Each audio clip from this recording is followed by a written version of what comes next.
राधे राधे दोस्तों आज की इस वीडियो में हम बात करेंगे कि राधा कृष्ण के आज के एपिसोड में आप सभी लोगों के लिए क्या कुछ नया होने वाला है। तो बिना टाइम वेस्ट करे चलिए इसे स्टार्ट करते हैं आज की वीडियो। तो दोस्तों आज के एपिसोड में आप सभी लोग देखेंगे कि सब जगह होली के रंग बिखरे हुए होते हैं। हर एक द्वारिकावासी होली खेल रहा होता है, साथ ही साथ राधा और कृष्ण भी होली के रंग में होते हैं। वहीं दूसरी तरफ आप सभी लोग देखेंगे कि शाम, लक्ष्मणा और जामवंती ये सभी लोग बेहद हैरत में पड़ जाते हैं कि राधा और कृष्ण अभी भी इतने प्रसन्न कैसे हैं, जबकि इनकी मृत्यु उनके समक्ष है। और आप सभी लोग देखें कि शाम कह रहा होता है कि ये तो मेरे साथ अन्याय हुआ है। मैं चाहता था कि राधा और कृष्ण दोनों भयभीत हों, किंतु ये दोनों तो प्रसन्नता से होली खेल रहे हैं। मैं ये नहीं होने दे सकता। आज मुझे इतना क्रोध आ रहा है कि मैं आज राधा कृष्ण के साथ साथ पूरी द्वारिका वासियों को भी मार दूंगा। और आप सभी लोग देखेंगे जामवंती और लक्ष्मणा इन सारी बातों को सुनकर बेहद हैरत में पड़ जाते हैं। और फिर आप सभी लोग देखेंगे कि शाम वहाँ से क्रोधित होकर चले जाता है और जामवंती और लक्ष्मणा भी उसके पीछे पीछे जाते हैं। और आप सभी लोग देखेंगे कि कृष्ण और राधा दोनों एक दूसरे को रंग लगा रहे होते हैं और वो बेहद प्रसन्न हो रहे होते हैं।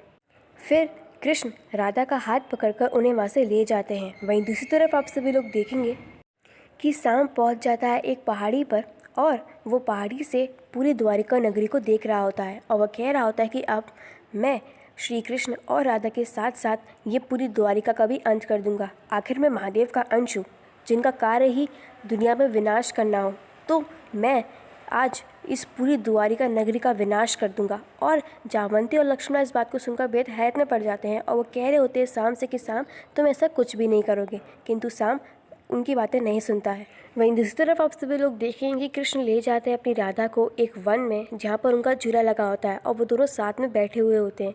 तभी राधा कह रही होती है कृष्ण से कि कृष्ण, आज जो होली हम सब लोगों ने खेली है ना, मुझे वृंदावन की याद आ गई। याद है कि हम कैसे खेला करते थे होली। और फिर कृष्ण अपनी यादों को ताज़ा कर रहे होते हैं और वह कह रहे होते हैं कि मुझे सब कुछ स्मरण है। तभी राधा कह रही होती है कि तुम्हारा मन नहीं करता कि एक बार जाकर वृंदावन होकर आए। इस बात को सुनने के बाद कृष्ण कह रहे होते कि नहीं राधा, हम द्वारिका को छोड़कर वृंदावन नहीं जा सकते। इस बात को सुनने के बाद राधा कह रही होती है कृष्ण से कि क्यों कृष्ण, तुम्हें वृंदावन की याद क्यों नहीं आ रही है?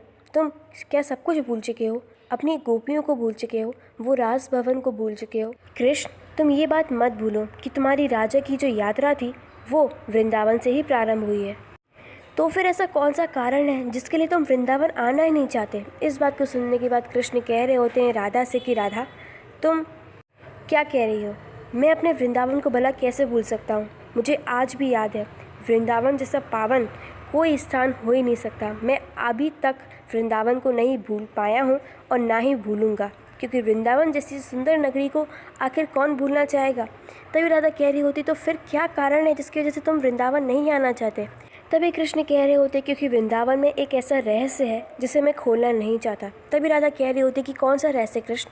तभी कृष्ण कहते हैं कि नहीं, मैं उसका नाम भी नहीं दे सकता, क्योंकि ये द्वारिका के लिए बेहद खतरनाक होगा। तभी राधा कह रही होती कृष्ण से कि कृष्ण, ऐसा कौन सा रहस्य है जो तुमने मुझे नहीं बताया? तभी कृष्ण कहते हैं कि समय आने पर तुम भी समझ जाओगी राधा, किंतु अभी उनका नाम लेना आवश्यक नहीं है। फिर आप सभी लोग देखेंगे कि कृष्ण को बार बार राधा समझा रही होती कि उसे वृंदावन जाना चाहिए और वो कृष्ण को ताने मार रही होती कि तुम अपनी सारी सखियों को भूल चुके हो। तभी कृष्ण कह रहे होते कि मैं अपनी सखियों को नहीं भूल सकता राधा, हमने प्रेम वहीं से तो सीखा है राधा। और आज अगर मैं द्वारिका का इतना बड़ा राजा हूँ तो वो भी वृंदावन के उस प्रेम से ही संभव हुआ है। तो ये बात तुम फिर कभी नहीं कहना। तभी राधा पूछ रही होती कृष्ण से कि कृष्ण, जब तक तुम मुझे कारण नहीं बताओगे तो मैं तो तुम्हें गलत ही समझूंगी ना। तभी कृष्ण कह रहे होते कि अभी वो कारण बताना इतना आसान नहीं है। और कृष्ण ये बात कहकर वहाँ से चले जाते हैं और राधा को कुछ भी समझ में नहीं आ रहा होता है कि कृष्ण वृंदावन जाने के लिए मना क्यों कर रहा है। वहीं दूसरी तरफ आप सभी लोग देखें कि शाम को इतना क्रोध आता है कि वो अपनी शक्ति का प्रयोग करने लग जाता है और द्वारिका का अंत करने के लिए एकदम तैयार हो चुका होता है। तभी जामवंती और लक्ष्मणा दोनों शाम को रोकने का प्रयास करती हैं, किंतु शाम किसी की नहीं सुनता। तभी जामवंती शाम से कहती है कि शाम, तुम क्यों हार मान रहे हो? तुम शायद भूल चुके हो, किंतु मुझे स्मरण है जब तुम छोटे थे और तुम्हें कोई वस्तु चाहिए होती थी तो तुम उसे प्राप्त करे बिना हार नहीं मानते थे। तो आज जब तुम कृष्ण के लिए कुछ मांगना चाहते हो तो आज हार क्यों मांग रहे हो शाम? और शाम, इसमें द्वारिका वासियों की क्या गलती है? और आप सभी लोग देखें कि शाम वहीं रुक जाता है और वह कह रहा होता है कि आप ठीक कह रही हैं माता, मैं सब कुछ समझ चुका हूँ। इसलिए आज मैं जावंती पुत्र साम ये शपथ लेता हूँ कि जब तक मैं वासुदेव श्री कृष्ण और राधा का अंत नहीं करूँगा तब तक मैं चैन से नहीं बैठूँगा और मेरा विश्वास अटल है। और साम ये सारी बातें कहकर वहाँ से चले जाता है, किंतु जावंती और लक्ष्मणा को कुछ भी समझ में नहीं आ रहा होता है।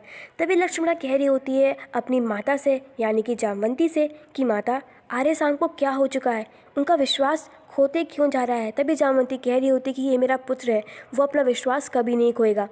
फिर आप सभी लोग देखें कि साम एक ऐसे स्थान पर पहुँच जाता है जहाँ पर उसे शांति प्राप्त हो, और वो उसी स्थान पर अपनी माता की कही हुई बातों को स्मरण कर रहा होता है। और वह कह रहा होता है कि माता ने बिल्कुल ठीक कहा, मुझे मेरी शक्तियाँ बचपन से ही तो प्राप्त हुई है। इसका अर्थ है कि कृष्ण की शक्तियाँ भी उन्हें उनके बचपन से ही प्राप्त हुई होगी। इसका अर्थ कि मुझे वृंदावन जाना होगा और देखना होगा कि कृष्ण को अपनी शक्तियाँ कहाँ से प्राप्त हुई है, ताकि मैं कृष्ण को मार सकूं। और आप सभी लोग देखेंगे कि साम बेहद प्रसन्न हो रहा होता है। वहीं दूसरी तरफ आप सभी लोग देखेंगे कि कृष्ण वहाँ से जा रहे होते हैं, तभी वहाँ पर आ जाते हैं बलराम दाऊ। और बलराम दाऊ कह रहे होते हैं कृष्ण से कि कान्हा, ये सब कुछ क्या हो रहा है, राधा इतनी क्रोध में क्यों है, तुमने उससे कुछ कह दिया क्या। तभी कृष्ण कह रहे होते कि नहीं दाऊ, मैंने तो कुछ भी नहीं कहा, मैंने तो केवल इतना ही कहा है कि हम वृंदावन नहीं जा सकते। इस बात को सुनने के बाद बलराम दाऊ कह रहे होते कि राधा ने ऐसा क्या मांग लिया कान्हा कि तुम उस पर इतना क्रोधित हो गए, वो वृंदावन ही तो जाना चाहती है, तो इसमें क्या गलत है। मैं तो कहता हूँ कि हमें अपने बच्चों को भी वृंदावन दिखाना चाहिए। कितना सुंदर नगर था वो, और वो भी कितने प्रसन्न होंगे, हमारी कहानियाँ सुनेंगे। उन्हें भी तो पता चलना चाहिए कि हम जहाँ पर रहे थे वो कितना सुंदर और आकर्षण वाला नगर था। इस बात को सुनने के बाद कृष्ण दाऊ को समझा रहे होते और वह कह रहे होते कि नहीं दाऊ, अब हम वहाँ पर नहीं जा सकते। अगर आगे बढ़ना है तो हमें आगे के बारे में सोचना चाहिए, कदम पीछे रखकर हम आगे नहीं बढ़ सकते दाऊ। इस बात को सुनने के बाद बलराम दाऊ कह रहे होते कि कान्हा, तुम क्या कहना चाहते हो। तभी कृष्ण कह रहे होते हैं कि दाऊ, वहाँ पर एक ऐसा रहस्य है जिसके बारे में मैं सोचता हूँ तो मुझे भय लगता है। इस बात को सुनने के बाद बलराम दाऊ कह रहे होते हैं कि कान्हा, ऐसा क्या है उस स्थान पर, वो तुम्हारा प्रेम का नगर है कान्हा, तुम उससे क्यों भयभीत हो रहे हो। ऐसी कौन सी शक्ति है जिसके लिए तुम बरसाना और वृंदावन के दर्शन भी नहीं करना चाहते। तभी कृष्ण कह रहे होते कि नहीं दाऊ, बस आप इतना जान लीजिए कि हम वृंदावन नहीं जाएंगे। वहीं दूसरी तरफ आप सभी लोग देखेंगे कि साम जो है वो निकल पड़ता है वृंदावन जाने के लिए। और साम एक ऐसे स्थान पर पहुंच जाता है जहां पर जल का एक बूंद भी नहीं होता है, जहां पर एक छोटी और टूटी फूटी झोपड़ियाँ होती हैं। और आप सभी लोग देखें कि साम कह रहा होता है कि ये वृंदावन तो हो ही नहीं सकता। जितना पिताश्री बताते हैं कि वृंदावन बहुत सुंदर नगरी है, तो ऐसा तो कुछ दिख नहीं रहा है यहाँ पर। फिर साम सोच रहा होता है कि शायद वो गलत स्थान पर आ गया है, और वो वहाँ से निकलने के लिए सज्ज हो जाता है। तभी उसे किसी स्त्री के गाने की आवाज़ सुनाई देती है और वो वहाँ पर रुक जाता है। दोस्तों, वो स्त्री कोई और नहीं बल्कि यमुना देवी थी, और वह रो रही होती हैं और कृष्ण के वियोग में गाना गा रही होती हैं कि कृष्ण के जाने के बाद पूरा बरसाना वृंदावन सूख चुका है। जल है तो सही, किंतु हमारे नेत्रों से निकल रहा है। और आप सभी लोग देखें कि साम उनकी आवाज़ की धुन सुनकर उनके पास आ जाते हैं। वहीं देवी यमुना कृष्ण के लिए रो रही होती हैं। तभी साम कह रहे होते कि आप कौन हैं और कृष्ण के लिए ये ऐसा दुखमय गाना क्यों गा रही हैं। इस बात को सुनने के बाद देवी यमुना साम से कह रही होती है कि उन्हें श्री कृष्ण कहो, तुम जानते नहीं हो कि वो कितने महान हैं, तो कृष्ण कहकर क्या संबोधित करना चाहते हो तुम जानते हो कि कृष्ण कितने भोले थे, कितने सुंदर थे, बहुत मनमोहक थे। जब वो पता है वृंदावन में हुआ करते थे ना, तो सब उन्हें देखकर मोहित हो जाते थे। इस बात को सुनने के बाद साम कह रहा होता है कि आप श्री कृष्ण को मुझसे ज़्यादा नहीं जानती, क्योंकि वो मेरे पिताश्री हैं। इस बात को सुनने के बाद देवी यमुना बेहद प्रसन्न हो रही होती है और वह साम को स्पर्श करती है और वह कहती है कि तुम मेरे श्री कृष्ण के पुत्र हो।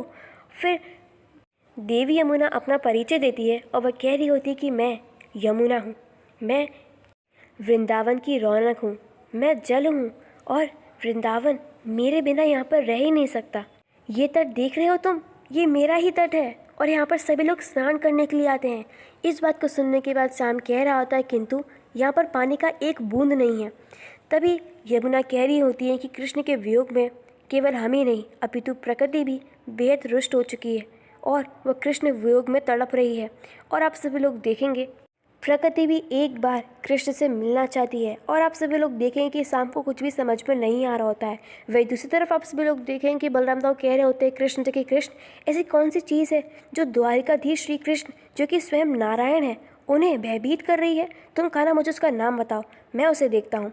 तभी श्री कृष्ण कहते हैं कि नहीं दाऊ, आप कुछ नहीं कर सकते। यहाँ तक कि मैं इतना मजबूर हूँ कि मैं उसका नाम भी नहीं बता सकता, क्योंकि अगर मैंने उसका नाम लिया तो द्वारिका में संकट आ सकता है। फिर बलराम दाऊ बार बार कह रहे होते कि मुझे कुछ संकेत दो कान्हा, मैं समझ जाऊंगा। तभी श्री कृष्ण कहते हैं कि ये समय संकेत देने का नहीं है। अब मैं आपको एक कार्य देता हूँ, जाकर सभी द्वारिका वासियों से कह दीजिए कि सभी लोग प्रेम से रहें। किसी के मन में किसी के लिए भी लीस्ट मात्र भी क्रोध और ईर्ष्या नहीं होनी चाहिए, अन्यथा जो होगा वो उनके लिए बेहद घातक होगा, साथ साथ द्वारिका के लिए भी बेहद घातक होगा। और दोस्तों आप सभी लोग देखेंगे कि शनिदेव को दिखाया जाएगा जो बेहद क्रुद्ध स्वभाव के प्रतीत होते हैं। तो दोस्तों ये थे कुछ आज के अपडेट्स। कल के एपिसोड में आप सभी लोग देखेंगे कि शाम गिर जाता है देवी यमुना के चरणों में और वह कह रहा होता है कि श्री कृष्ण आपसे नहीं मिलना चाहते। इस बात को सुनने के बाद देवी यमुना कह रही होती कि श्री कृष्ण ने मेरा अपमान किया है और मैं इस अपमान को नहीं सह सकती, इसलिए मैं भी उनसे प्रतिशोध लूँगी। मैं अपने भाई शनिदेव की सहायता लूँगी कृष्ण से प्रतिशोध लेने के लिए। और वह अपने भाई को बुला रही होती है कि शनिदेव आप कहाँ हैं, मुझे आपकी सहायता की आवश्यकता है। और शाम बेहद प्रसन्न हो रहा होता है। तो दोस्तों ये थी कुछ आज के अपडेट्स। मुझे पूरी उम्मीद है कि आपको सारी अपडेट्स अच्छी लगी। और अगर आपको अपडेट्स अच्छी लगी तो इस वीडियो को लाइक, हमारे चैनल को सब्सक्राइब करना बिल्कुल भी ना भूलें। और एंड में आप सभी लोगों को राधे राधे।